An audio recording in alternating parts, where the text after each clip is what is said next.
They thought he was gone, locked in darkness, slipping beneath the surface like a man already half buried, but Grant Ellison heard every word.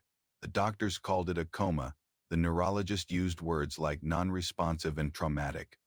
Brain dysfunction. The nurse had whispered he's not coming back, but inside his broken body, inside that heavy, paralyzed shell, Grant's mind was wide awake. He remembered the sound of screeching tires, the cold snap of glass shattering. Across his skin, the smell of gasoline and blood, and now he remembered the silence, not peace, not sleep.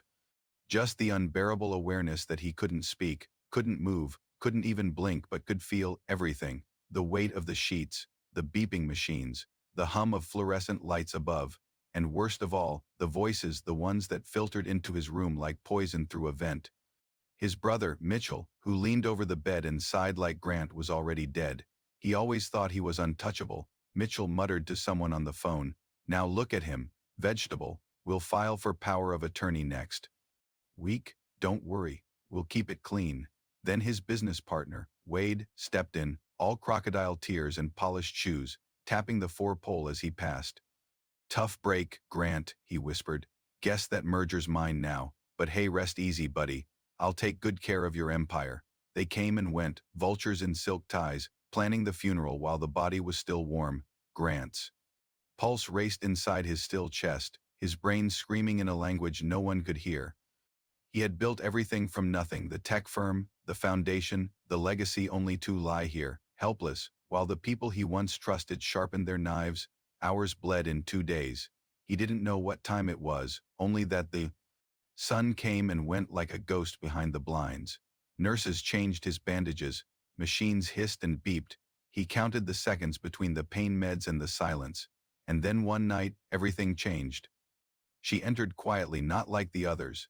No loud shoes, no fake smiles, just soft footsteps and the gentle rustle of scrubs. Her name tag read Emma. Her voice was low, steady, without the forced cheer the others used. She didn't talk at first. Just checked his vitals, adjusted his pillow, and sat beside him like she wasn't in a hurry to leave. And then, one night, when the hallways were dark and the nurse's station empty, she spoke. "You probably can't hear me," she said. Her voice trembling slightly, "but I need to say this somewhere, to someone, even if it's just a wall." She exhaled and pulled the chair closer. "My name is Emma Lang. You don't know me. But my sister did. Her name was Rachel. She was your assistant 5 years ago, the one who disappeared." Grant's stomach flipped. Rachel. He hadn't heard that name in years, not since the police stopped asking questions, not since Wade insisted she had run off with a boyfriend. Emma stared at his face. "I don't know what really happened to her, but I've never believed the story your company gave. She wouldn't just vanish. She was scared of something. I could hear it in her voice those last few weeks. And now, suddenly, you end up like this? A car crash on a road you never take, with brakes that just happened to fail?" She leaned forward, whispering now, "I don't think this was an accident. I think someone wanted you gone, and I think you knew something. Something that could explain what happened to her." Grant's mind raced. He wanted to scream, yes, to tell her she was right, that Rachel had come to him with something, files, emails, something she said she'd only show him in person. But before he could see them, before she could explain, she vanished. No trace, no closure. And now Emma was here, in this sterile room, risking her job, laying her pain bare beside his broken body. "I only took this job to find out what really happened," she said, brushing a straight hair off her cheek. "And if there's even the slightest chance you're in there, I want you to know I'm not giving up. I'm going to find the truth, for Rachel, and maybe for you too." She stood slowly, reached out and touched his hand just for a moment, a warmth he hadn't felt in days, and then she was gone, leaving him with the sound of his heartbeat in his ears and a new kind of hope rising in his chest like fire. Because now he wasn't just surviving, he had a reason to fight. Someone believed him, someone was listening, and maybe, just maybe, someone still cared. The second night she came back, Emma didn't look like a nurse. She looked like someone carrying a weight far too heavy for one person to bear. And when she sat beside Grant's bed this time, she didn't bother checking his vitals or adjusting his sheets. She just stared at him with eyes that had cried too many times and still held more questions than answers. I don't know why I'm doing this, she whispered, glancing once toward the hallway, making sure they were alone, I guess. Maybe I just need to hear myself say it out loud. Her voice cracked at the edges, tired, restrained. Too intimate for a hospital room filled with machines and synthetic light, but it made Grant's heart thunder in his chest because he could already feel the storm that was coming. They said you couldn't hear anything, she continued, voice soft but focused now. But I don't buy that. I don't buy any of it. Not the way you crashed, not the way they moved so fast to lock up your estate, and definitely not the way my sister disappeared without a trace. Grant would have held his breath if he could. Rachel, the name still clung to the corners of his memory like dust in a forgotten room. Emma stood slowly and walked to the foot of the bed, folding her arms as though bracing herself against the next sentence. Rachel Lang, she said. You knew her. She worked for you. Your executive assistant, 5 years ago. She was smart, too smart for her own good. She told me she found something big. She didn't tell me what it was, just that. It involved people higher up than she ever expected. She said she had proof. She said you were the only one she trusted. And then, she vanished. Grant remembered, not just the name, but her eyes sharp, curious, always watching. Rachel had been more than just an assistant. She asked questions no one else dared to. She stayed late. She printed things she shouldn't have had access to. And one afternoon, right before she disappeared, she had asked him to meet off-site, said she had something she couldn't explain over email. But he never made it to that meeting.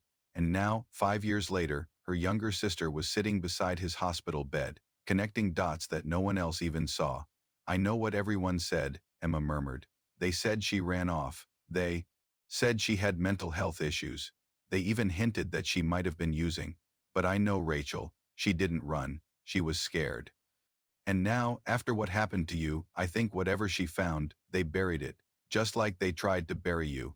She pulled something from her pocket, a small, weathered flash drive, and held it up. I found this in her old apartment, hidden behind a drawer in her nightstand.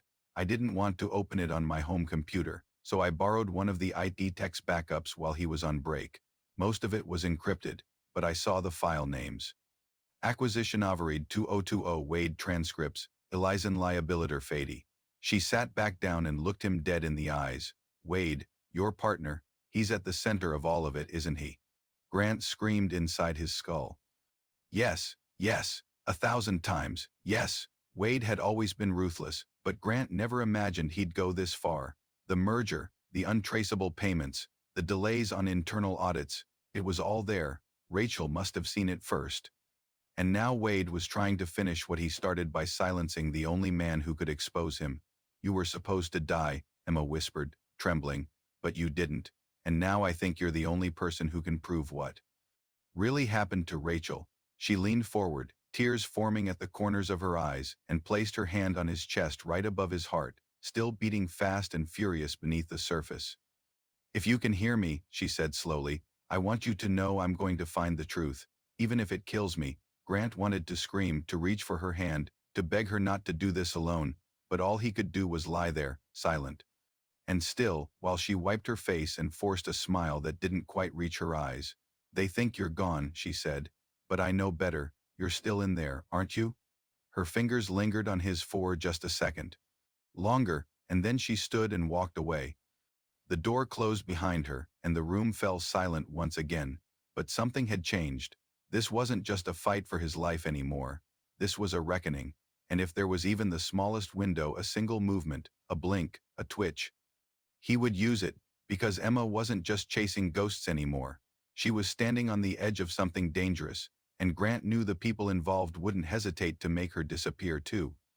Grant Ellison had never felt time pass this slowly before, not even during his most brutal boardroom negotiations or the long, sleepless nights building his empire from the ground up, but now every second felt like a lifetime, stretched painfully thin by the unrelenting silence of his own body and the terrible things he was forced to hear while unable to react. The hospital room was no longer a place of healing. It had become a theater of betrayal. His brother Mitchell returned every few days with a new lawyer in tow, speaking in hushed tones just outside the curtain. We have the psychiatric evaluation drafted, one of them said. Coma or not, his assets are bleeding. If we wait too long, we lose everything. Mitchell's response was clipped, calculated, Push it through. He wouldn't want the company to crumble. Besides, I'll take better care of it than he ever did. Grant wanted to laugh at the irony. The brother who couldn't manage a vending machine wanted to inherit an empire.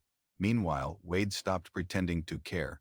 One night, he walked in alone, stood over Grant's bed with a smirk, and muttered, "You should have stayed out of it, old friend. You were never supposed to know what Rachel found. But don't worry, no one else will find out either." And then, just as calmly, he reached down and unplugged the ECG monitor for a moment, just long enough for the alarms to start screaming, just long enough to let Grant feel a sliver of terror, a warning. When the nurses rushed in, Wade was already gone, replaced by a concerned expression and a fabricated excuse. But Emma saw the cables. She saw the numbers spike. She started digging. Each night, when the hospital was quiet and the halls were empty, she returned to Grant's side, notebook in hand, whispering her findings like secrets meant for ghosts.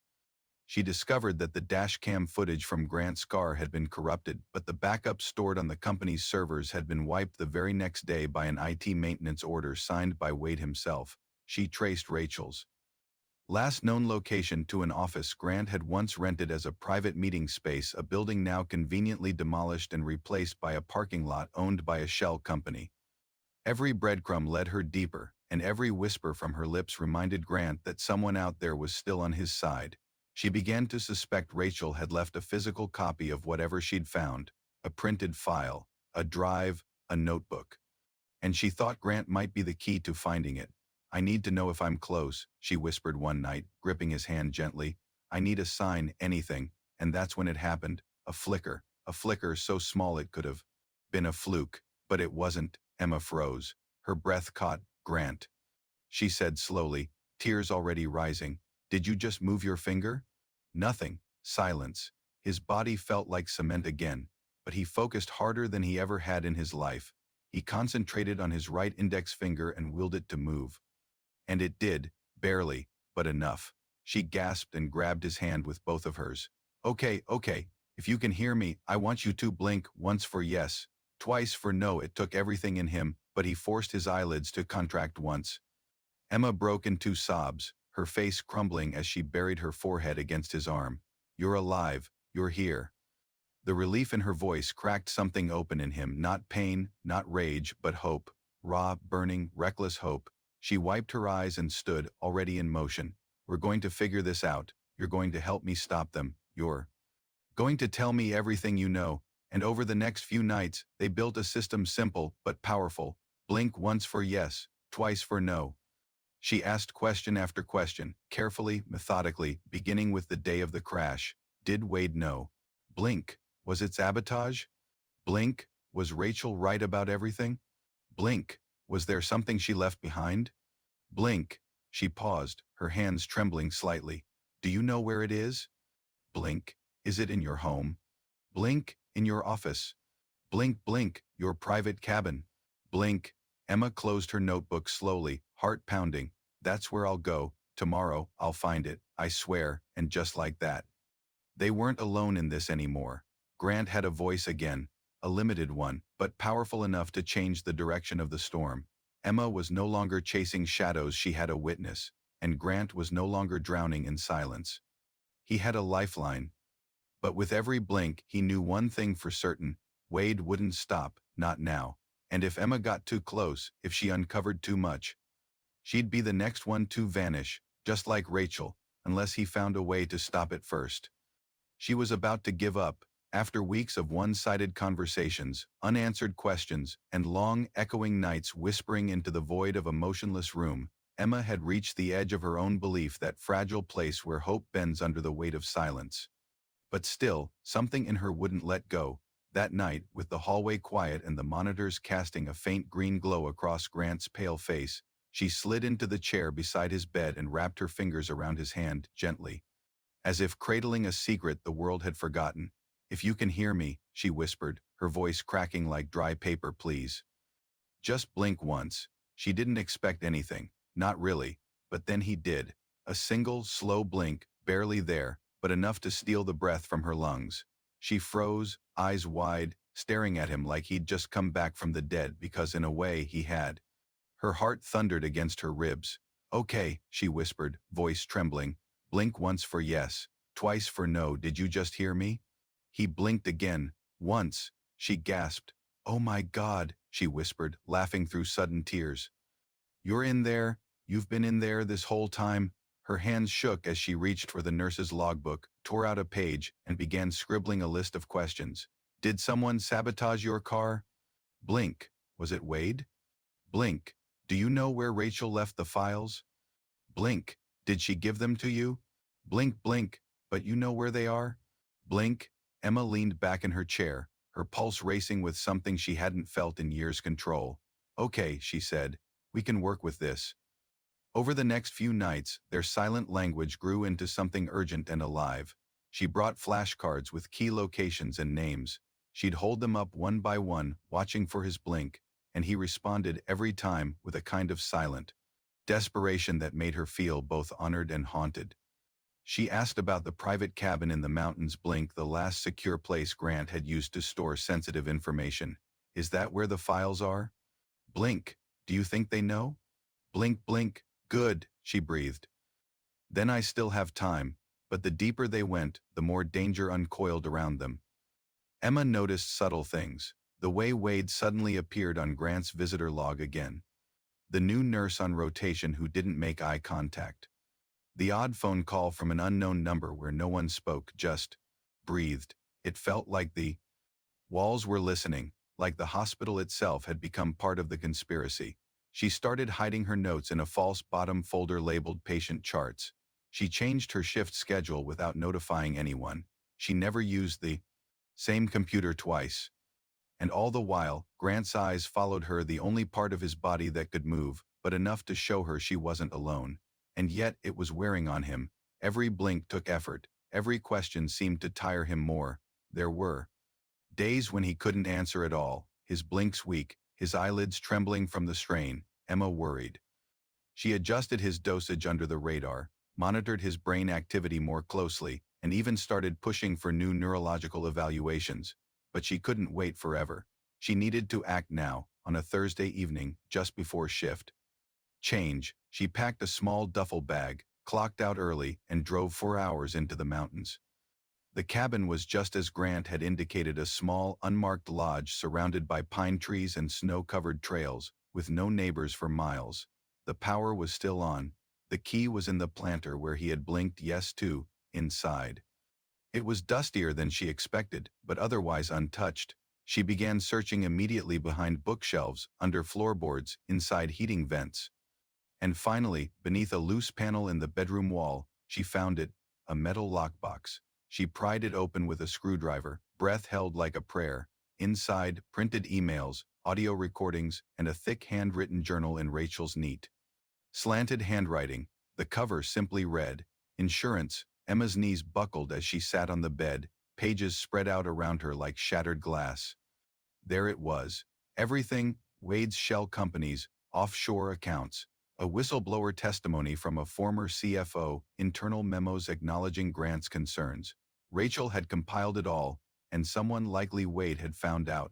That's why she vanished. That's why Grant's brakes failed.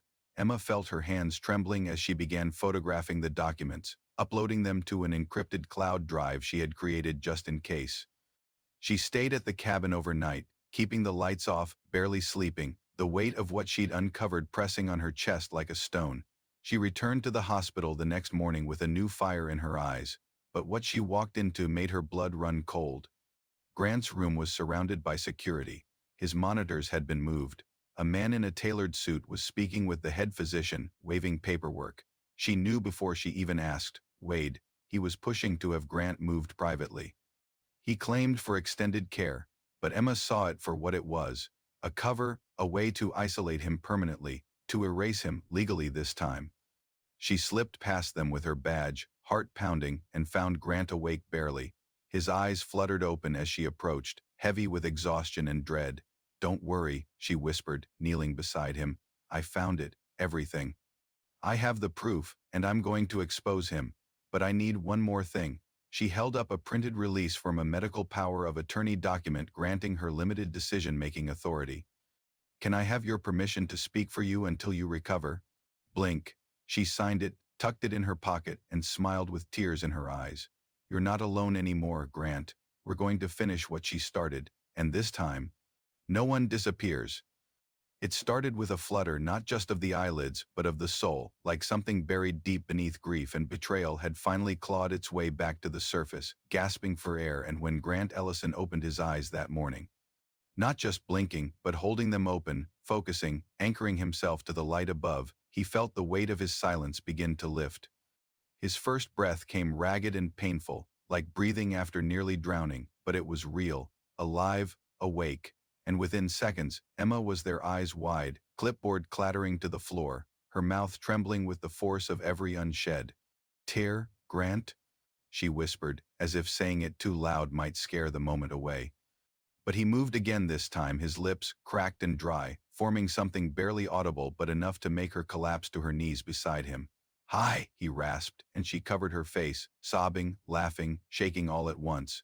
Weeks of blinking, weeks of speaking for him, weeks of risking everything to keep the truth alive, and now the man at the center of it all had returned.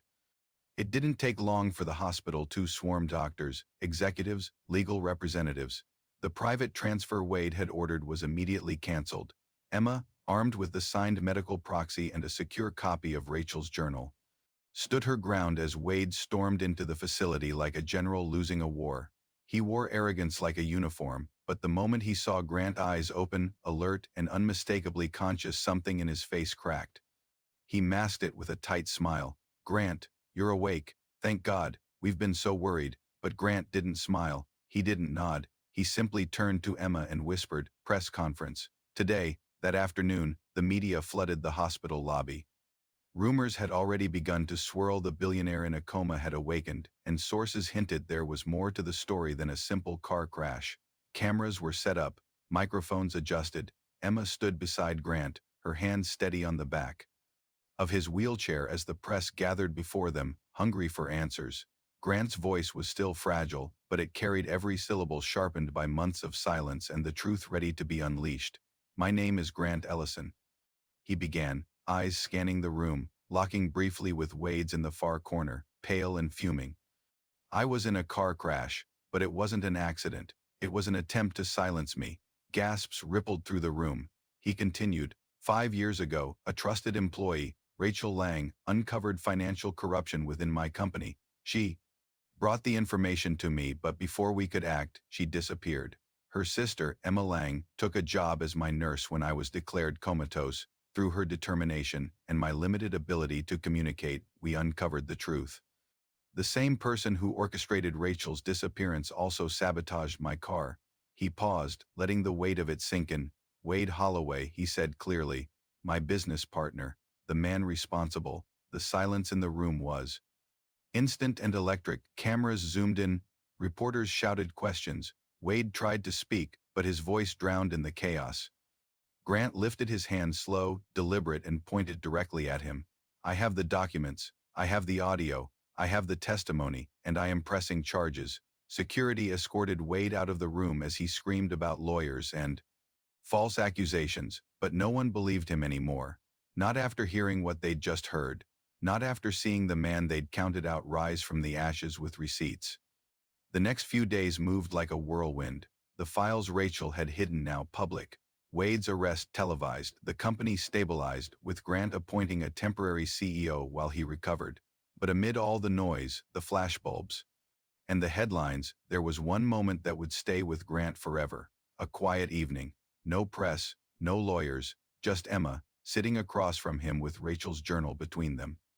"You did it," she said softly. "We did," he corrected. Then, after a long pause, he added, "I owe you more than my life." Emma nodded, eyes glistening. "You owe me the truth about her." Grant looked down, swallowing the guilt. Like broken glass, she didn't trust anyone. But she trusted me. I was too late. I hesitated. I thought I could protect her by waiting for the right time. I was wrong. Emma closed the journal gently. "You're not too late now." And for the first time in years, Grant didn't feel like a man drowning in failure. He felt like someone trying to live better for the ones who didn't make it. Outside, the world buzzed with headlines and justice, but inside that room, two people sat quietly, bound by tragedy. healed by truth, and finally, free.